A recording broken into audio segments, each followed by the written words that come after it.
Yes, hello and welcome to this grammar lesson. Today we are looking at verb patterns and specifically verb plus ing or to plus infinitive patterns. And in today's lesson, we're going to be looking at verbs that take the ing form. We'll be looking at verbs that take the to plus infinitive form. We'll look at verbs that take somebody plus to plus infinitive. And we'll look at verbs that take the ing or the to plus infinitive form. Okay, now let's go to the classroom. Now, firstly, I'll just explain quickly that verb patterns are normally when one verb is followed by another verb. Okay, so when we have two verbs together, the structure that we use is normally verb plus ing or verb plus an infinitive with to or sometimes without to. Okay. Now, if we look at the examples here, we'll see it clearly that, for example, I enjoy cooking.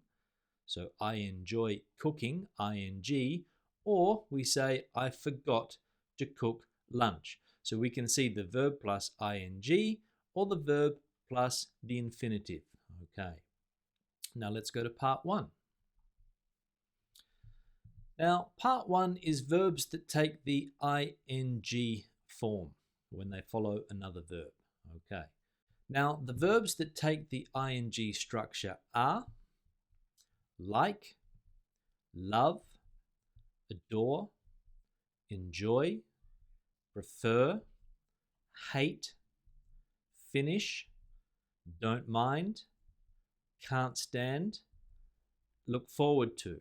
Okay. Now we'll see some verbs there with an asterisk, and what that means is that we can sometimes use these verbs with to, but ing is more usual.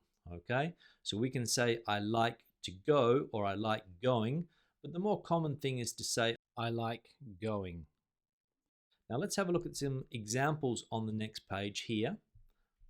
So for example, I love fishing. I don't mind doing the dishes. I adore spending time with my family, and I can't stand waiting in queues. Okay. And finally, I look forward to meeting you again. So all of these verbs here we can see take the ing structure. Now part two is verbs plus to plus infinitive.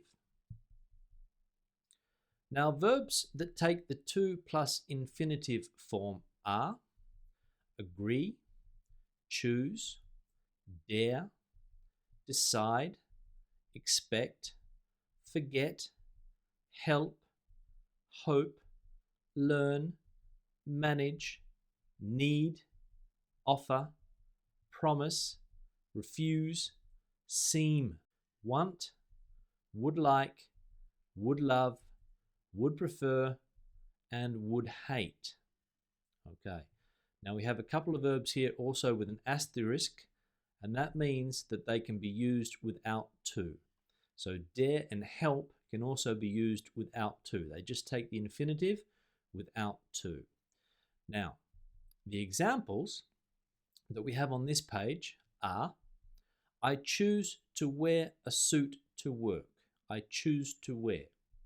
He expects to arrive on time. She seems to be a little nervous.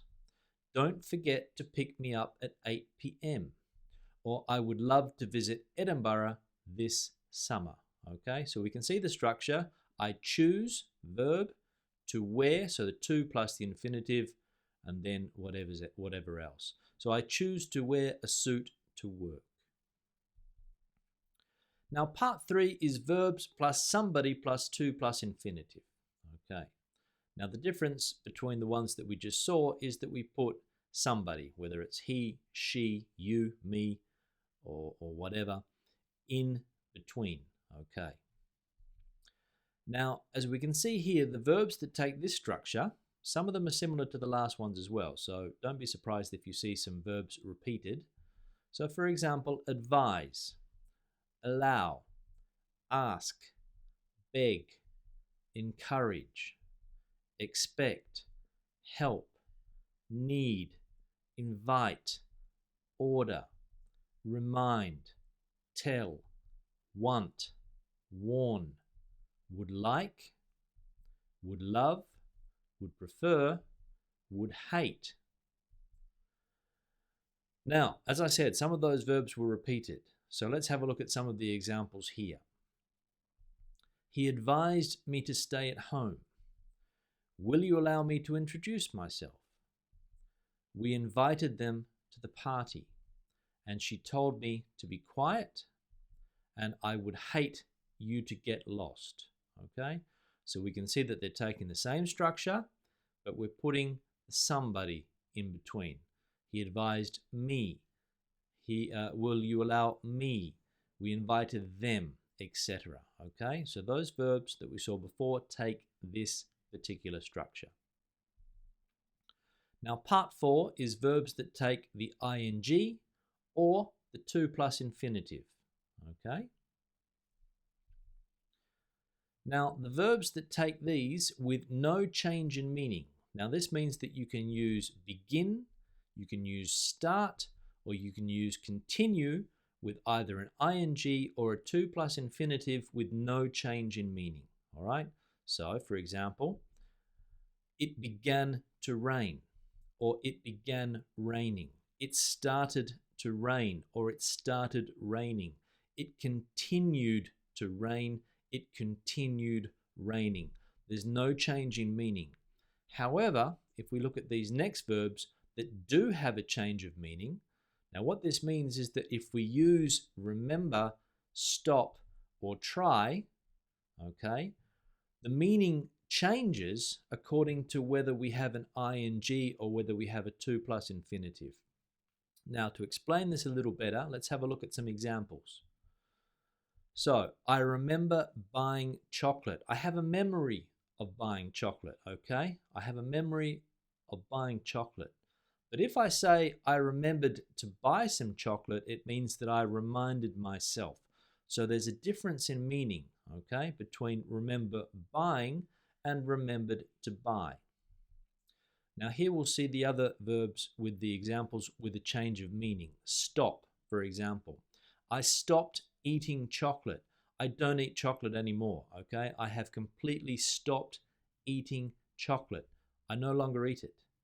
But if I say I stopped to eat some chocolate, it means that I was doing something, like giving this class, and I stopped giving the class and I ate some chocolate, okay? So I stopped the class to eat some chocolate. 2 activities. The first one, I don't eat chocolate anymore. The second one is that I was doing something, then I stopped it and I did something else. So I stopped to eat some chocolate. And with this last verb, try, I tried to call his office, but the line was busy. I made the effort to do it.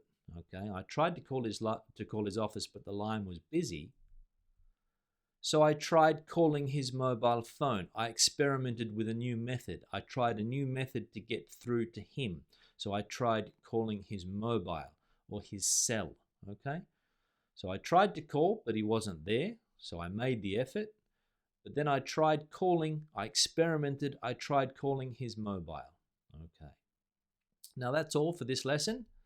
Thank you very much for watching. Now remember, if you have any doubts or any questions, just leave a comment below. Thanks a lot and have a nice day. Bye.